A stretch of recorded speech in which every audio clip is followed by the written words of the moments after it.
Αγώνα του Πανελληνίου Πρωταθλήματος DP Drag Racing και Base Race. Εδώ στη Χαλκίδα να ευχαριστήσουμε για μια ακόμα φορά το Λιμενικό Ταμείο Χαλκίδας για την ευγενική παραχώρηση του χώρου για τη διοργάνωση αυτού του γύρου του Πανελληνίου και Παγκοσμίου Πρωταθλήματος DP Drag Race σε ένα από τα καλύτερα σημεία του Ευωικού.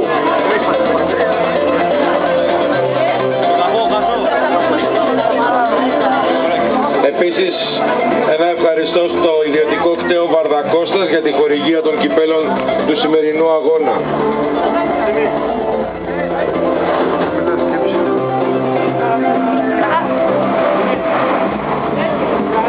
Επίσης, έχουμε πια ανακηρύξει σε μόνιμους χορηγούς του DP Drag τον Γιώργο Βουσέτη, επισκευές μεγαφώνων, και τον Νίκο Μαυρίδη, επισκευές ενισχυτών.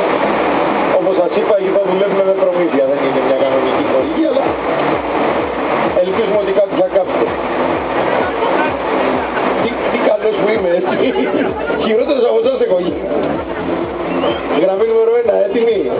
Ο Βουσέτης κάνει έτσι και του φωνάζω, κάνω και εγώ έτσι. Γραμμή νούμερο 2.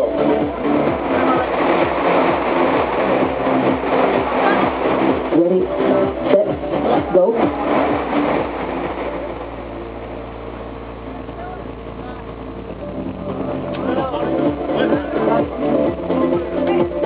Seconds.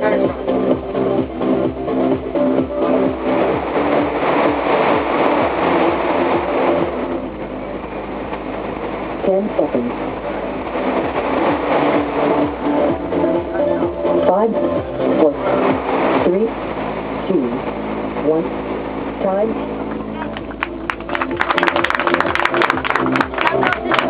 ...147 και 8, 130 και 4. Official qualifying scores.